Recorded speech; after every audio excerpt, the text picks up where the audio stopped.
You were never supposed to see this. They never thought this would surface, but now that it has, everything changes because the evidence that just came out doesn't just raise questions, it proves that Blake Lively lied, and this isn't rumor, this isn't speculation, this is documented, verified, buried for a reason, and now it's here, and no matter how many PR teams try to clean it, how many platforms try to bury it, the truth is out, and once you see what she did, you'll never look at her the same way again. This is not just a scandal, this is a calculated deception, and I'm finally exposing every single part of it. It started with a folder, one that wasn't supposed to exist, one that was never meant to leave the encrypted server it was buried on, and yet somehow it did pass from one burned-out assistant to a former contractor who finally sent it to the only creator who hadn't stopped talking about Blake Lively. The folder was small but devastating. Inside were voice memos, photos, timestamped text logs, legal drafts, and most damning of all, a video file, unedited raw, showing Blake not as the world sees her, not the smiling perfect star, but as the strategist, cold, precise, rehearsing statements that had already been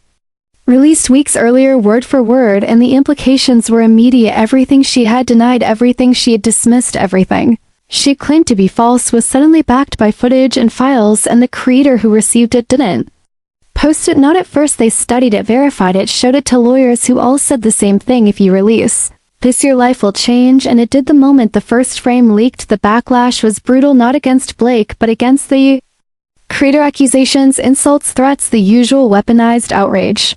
But beneath that noise was fear from her side, because the footage was real and it matched too perfectly. And for years people had speculated that Blake Lively's silence wasn't innocence, it was strategy. And now the strategy was cracked open, and the world began to see what lay beneath, because this wasn't just a lie, this was an operation, and part one was only the beginning. The cover-up didn't begin when the leak happened.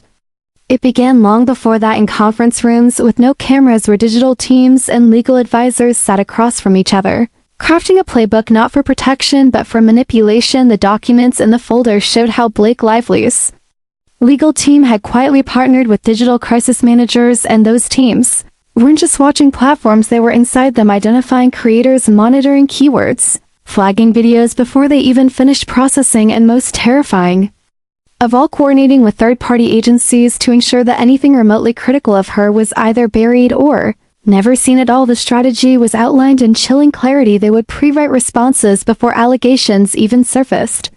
They would create time diversions, schedule interviews, buy ad space, release heavily controlled personal stories to distract from waves of criticism, and it worked, because the world never saw the connection between a viral scandal and a charity post, never realized that trending moments were sometimes engineered to overwrite something else, and the creator holding the leak now understood they had stumbled into something too big to be accidental, and every message they received confirmed that the silence wasn't organic, it was built, it was bought, and what started as a lie had evolved into an entire ecosystem, and Blake wasn't just aware of it, she was the center of it. Her signature was on the approval memos, her voice in the recordings, her edits, and the drafts, and yet she continued smiling, posting, pretending nothing had changed. And that made it worse, because now that the truth was exposed, her silence no longer looked like strategy, it looked like guilt. The cracks began slowly, like flickers in a polished mirror, the kind that only show when you look too close. At first, it was a subtle change in tone from her usual allies: a fashion editor refusing to print a glowing feature, a late-night host suddenly skipping her name during a promo segment. Then came the cancellations, brand partners privately pausing campaigns without statements, agencies quietly scrubbing her name from rosters, and still Blake Lively remained composed on the outside, carefully curating her image, pretending as if nothing had shifted. But those behind the scenes knew different, because the folder had reached more hands, and the evidence was no longer confined to a single creator. Backups had been made, sent overseas, mirrored across private networks, and leaked in small pieces to trusted voices, and each new piece matched the last perfectly, exposing contradictions in Blake's public narrative, revealing dates that didn't align, scripts that had been rehearsed months before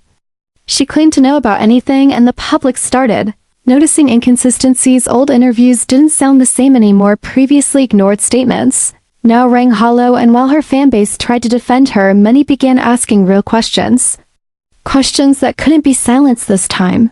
Because the evidence wasn't being shouted, it was being shown. And when a second video surfaced, confirming her direct approval of a takedown request against a creator who had never even posted anything Defamatory, the illusion of innocence collapsed and the narrative she had carefully protected for years began to unravel, not with a bang but with a quiet, slow, undeniable loss of trust. The betrayal didn't come from an outsider, it came from someone inside, someone who had sat beside her at press events, someone who had defended her publicly, someone who had helped write the very statements that were now being exposed as lies. When the ally turned, whistleblower dropped a 30-second voice recording, everything shifted because in that recording Blake Lively was heard laughing, casually rehearsing a denial that she would later deliver to millions of fans as if it were raw emotional truth. And what made the recording worse was not just the words, it was the tone, cold, calculated, rehearsed, like reading lines in a script.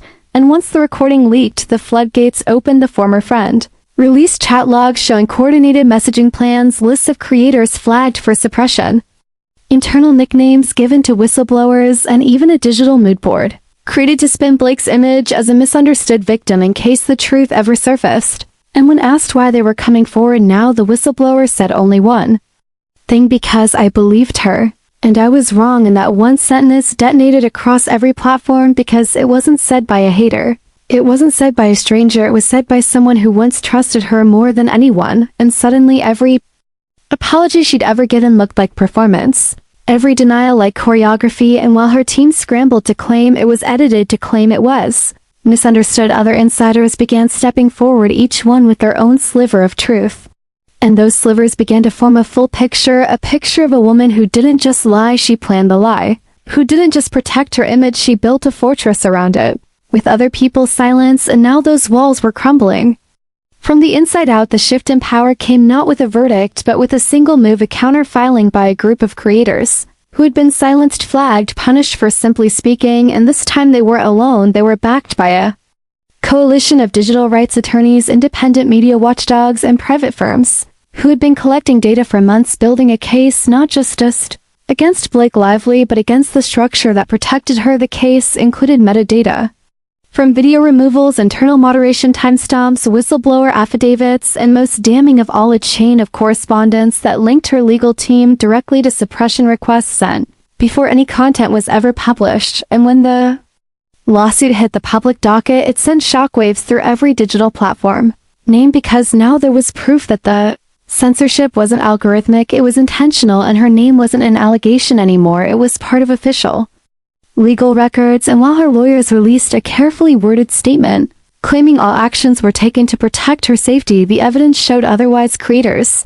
who had been labeled threats were never violent, never harmful, they were simply vocal, and the documentation showed how their careers were methodically choked, their reach cut, their revenue slashed, all while Blake posted peace quotes and vacation photos and pretended to rise above drama. But now the legal ground beneath her was shifting because the creators had power now too. They had eyes on them, they had a movement behind them, and for every denial her team issued, another receipt surfaced, another contradiction exposed, and suddenly the courts weren't just looking at her, they were looking at the entire machine she built. And now even silence wasn't enough to protect her anymore. The media turn was slow at first, cautious, careful whispers buried between headlines, but it didn't stay quiet for long, because once a respected investigative journalist dropped a full expose with redacted documents and verified source material, the narrative broke wide open. Major outlets that once protected Blake Lively with glowing profiles and soft coverage were now scrambling to explain their silence. Newsrooms leaked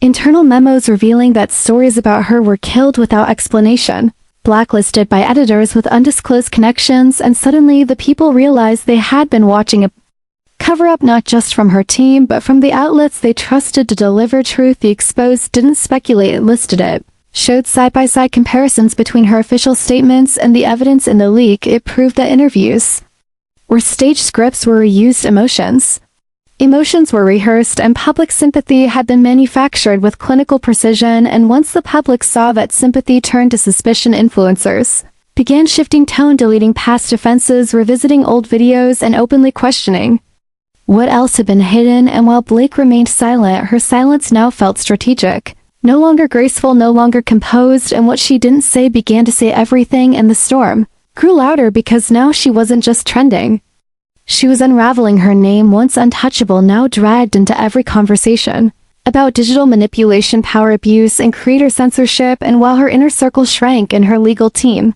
scrambled to control the spin. More insiders came forward, each one echoing the same theme. This was never about protection. This was about control, and now that control was gone, and Blake Lively was no longer the one holding the narrative. She was the one being consumed by it. The collapse didn't begin with a stranger, it began with family, a blood relative, someone who had stayed quiet through everything, someone who'd watched the lie grow, watched the silence harden, watched the machine turn, and finally could no longer live with it.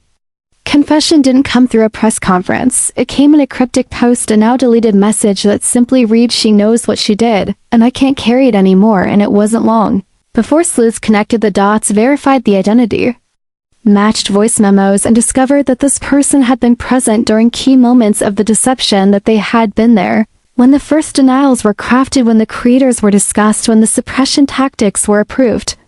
And as more of their communications surfaced, messages filled with regret, timestamps overlapping perfectly with key dates from the leaked files, the public turned completely, and now no one could argue that this was just a misunderstanding or inane attack or jealousy. Now it was betrayal from within, and as her own family member detailed, the pressure, the control, the image obsession, the carefully built myth around Blake Lively began to disintegrate entirely, because this wasn't a story anymore. This was truth, and it came from the one person no one could discredit or dismiss. And while her team issued yet another vague denial, the silence from Blake herself now felt like surrender. She wasn't fighting anymore, she wasn't speaking, she wasn't correcting anything, because there was nothing left to control. The scripts had been exposed, the strategy destroyed, the voices once silenced were now amplified, and the face once flawless was now cracked beyond repair, and the lie that once felt so strong had finally collapsed under the weight of truth spoken by those who knew her best. The consequences didn't start with lawsuits or arrests. They started with silence, the kind that comes when every door closes at once. Brand deals gone, production contracts voided, long-standing partnerships frozen without explanation, not because she was found guilty in court, but because the truth was out in a way that couldn't be spun anymore. Her name no longer triggered admiration, it triggered hesitation. Entire marketing campaigns were pulled within days, red carpet appearances quietly canceled, interviews rescheduled, then forgotten, and the same media that once fought to protect her began pulling archives, re-examining past features, exposing contradictions in her carefully built public image. And her inner circle, now reduced to a few loyal but terrified advisors, found themselves targeted too, their names mentioned in the same leaks, their strategies exposed, their emails dissected.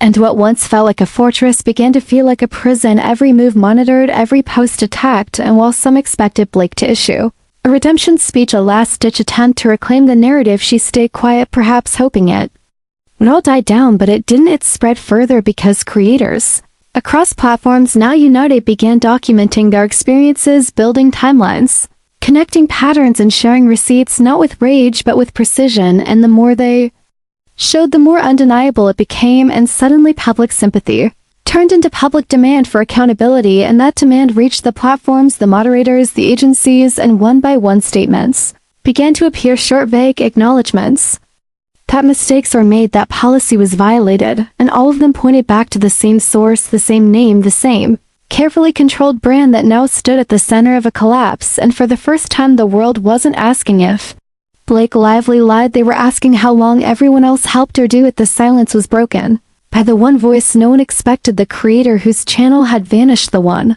whose videos were flagged before they were even posted, the one whose name appeared the most in the leaked files, and for months no one knew where they had gone. Some thought they quit, others feared the worst, but they hadn't disappeared. They had been building, quietly documenting everything, recording every takedown, every legal threat, every denial. And when they finally returned, they didn't come back with rage, they came back with proof, a full 3-hour video with verified documents, emails, voice memos, timestamps cross-referenced with platform behavior patterns, and live demonstrations of how their content was throttled. And it wasn't emotional, it was surgical. Every claim backed by data, every denial unraveled by cold evidence, and within minutes of uploading, the video exploded, trending across every platform, racking up millions of views and being mirrored by thousands in case it vanished. And as the video spread, it became undeniable that this was never just about personal drama, this was systemic, and the person at the center wasn't a passive participant.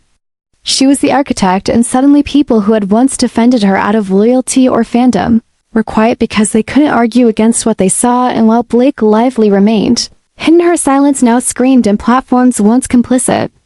In silencing the truth began quietly updating policies, quietly reversing strikes, quietly unlocking channels they had shut down, and for the creator, who returned, it wasn't about revenge, it was about visibility. They didn't want fame, they wanted the truth to live, and now it did, and the world can no longer pretend that what happened was an accident. It was strategy, and that strategy failed because the people she tried to erase were louder than the image she tried to protect. The fallout spread faster than anyone expected, and it didn't stop at Blake Lively, because once the truth had a voice, it grew into an echo.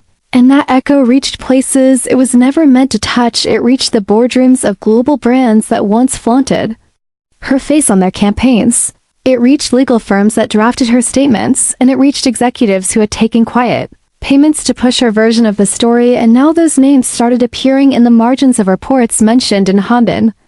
Leaks traced in payment trails, and the audience that once only watched began to question everything they had trusted, and while some companies issued rehearsed apologies, others vanished, removing posts, wiping profiles, deleting entire campaigns.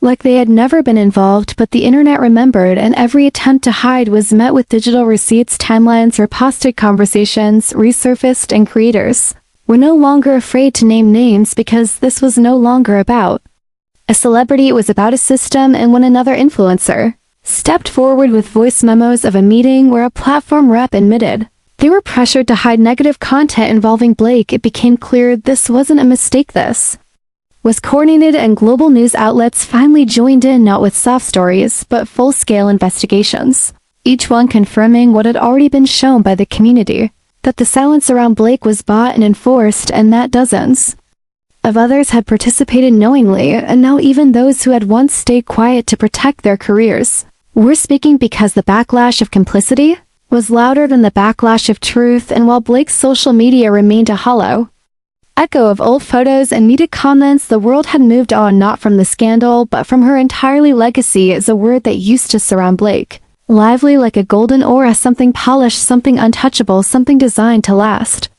But now that word sounded different. It sounded broken, because everything that had once built her image was now working against her. Her early interviews rewatched for signs of manipulation. Her speeches replayed with suspicion, her curated persona dissected frame by people who now knew what they were looking at. And what they found wasn't authenticity, it was construction, layers of performance and strategy hiding the machinery underneath. And as more former collaborators spoke up, stylists, editors, producers, assistants, people who had once been proud to stand beside her, their stories weren't dramatic, they were surgical. They talked about control, about fear, about silence, about how one wrong word could get you cut from a project or blacklisted from the industry. And those stories matched perfectly with the leaked files which documented private lists of people to avoid people, to discredit people, to erase. And suddenly her legacy didn't feel earned, it felt manufactured.